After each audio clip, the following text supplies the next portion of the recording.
Zimratya Vayehi Lishua Ozi Vizimratya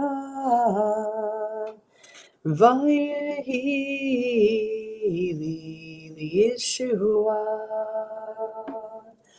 Ozi Vizimratya Vayehi Yeshua Ozi Vizimratya Vayehi Yeshua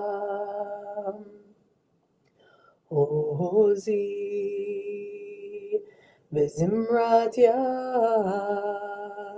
Vayehi Lishua Ozi Vizimratya Vayehi Lishua.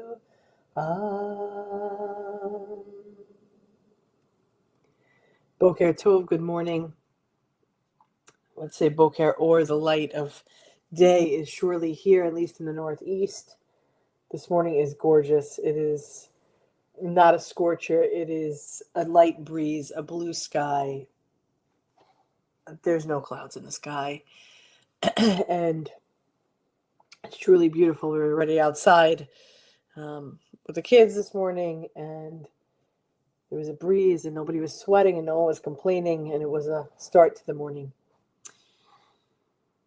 And so those are the moments that remind us that even amidst all that is chaos in the world, that there are still things, nature, children, people, conversations, whatever that may be for you, your dog, that allow us to see the beauty amongst all that's not great.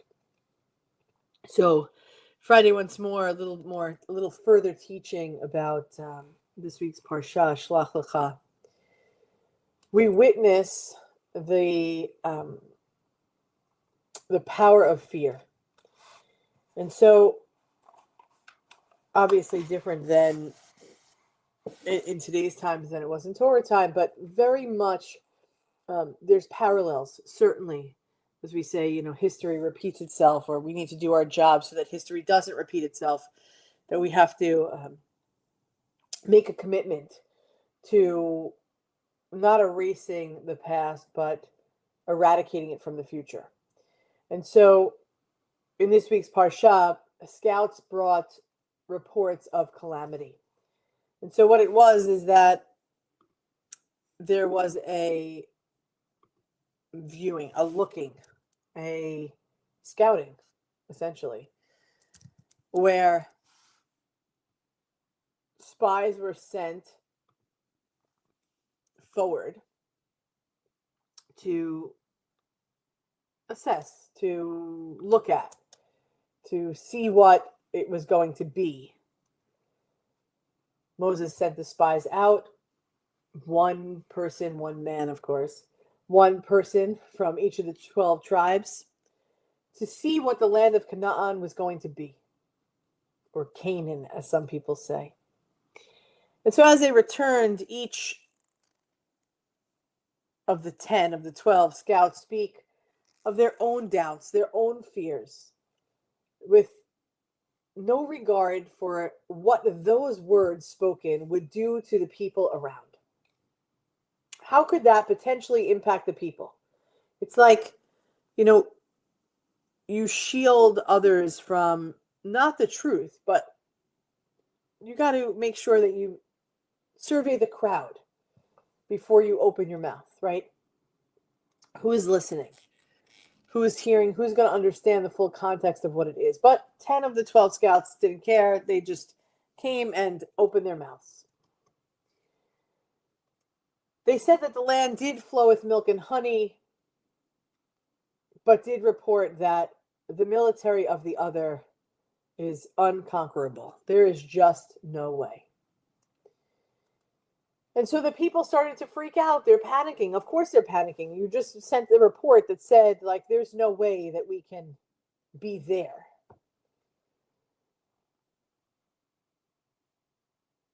It says, Torah says, that Caleb and Joshua didn't go against the report of the other 10 scouts, but disagreed with the ending of it.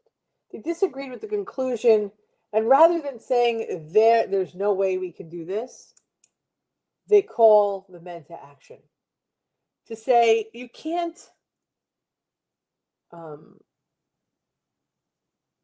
have lack of belief in yourself.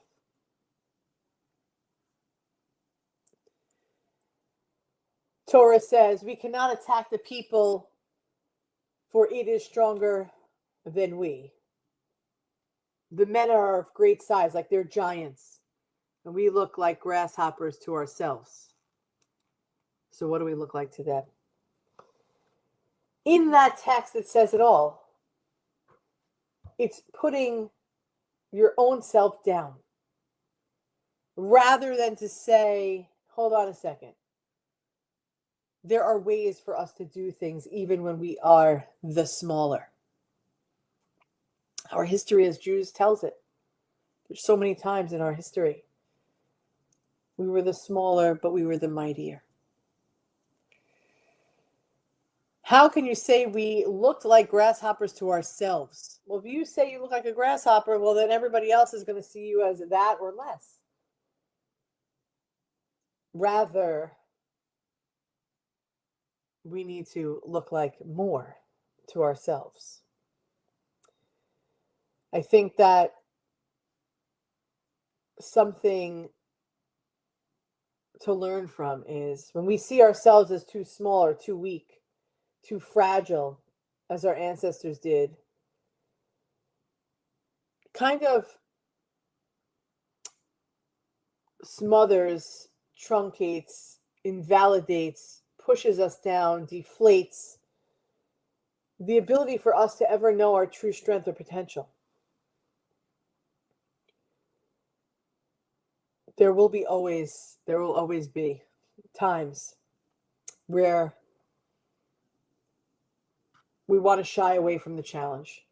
And it's okay, because challenge is difficult. Newness is difficult. But if we don't believe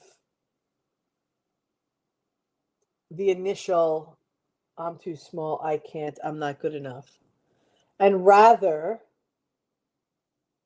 the opposite, because we know if we believe we're too small and too fragile and too weak, I don't have the capacity, I don't have the ability, I don't have the courage,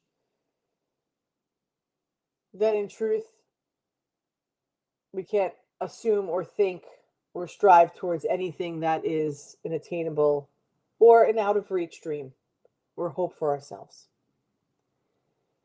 There's something called absolute faith, and that goes a long way. Caleb and Joshua had it, and we need it. We have to remember that we can do great things and we can do hard things and we can dream great dreams. We can aim higher and we can be a person that we want to become.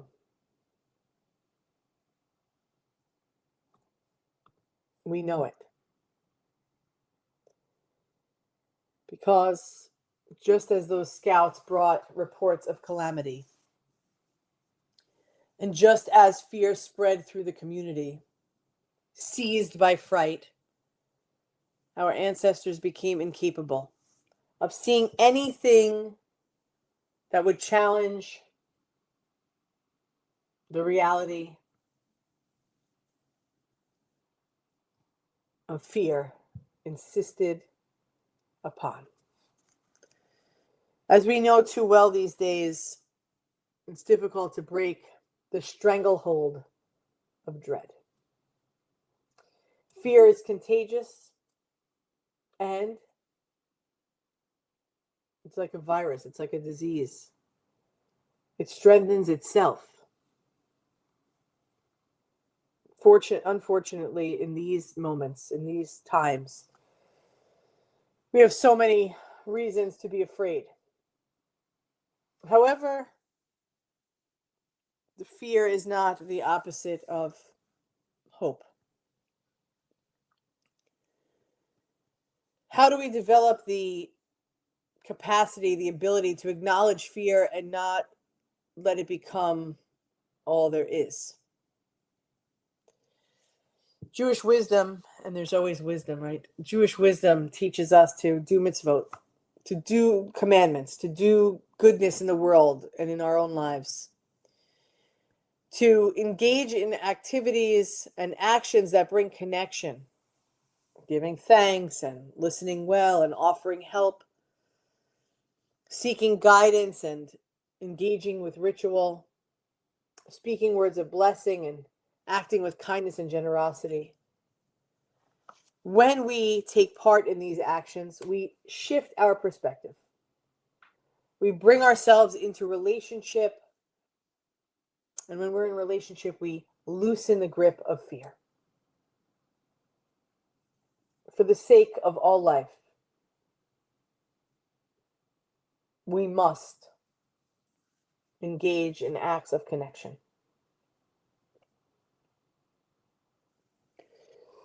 May we rise together, strong, able, and loving. As we say, that first step is often treacherous, but always remember, we only have to do it once. We can do hard things. We're doing them. We're doing them every single day. And also remember, we can do great things together for Am Yisrael Chai. We are one human family, one heart of abundant love. We love you, and we will continue to be here together. Let's see each other back here tonight at 6:30. Am Yisrael, Am Yisrael, Am Yisrael Chai. Am Yisrael, Am Yisrael, Am Yisrael Chai. Am Yisrael, Am Yisrael, Am Yisrael Chai. Am Yisrael, Am Yisrael, Am Yisrael Chai. Od Avinu Chai. Shabbat Shalom, everyone. See you back here, 6:30.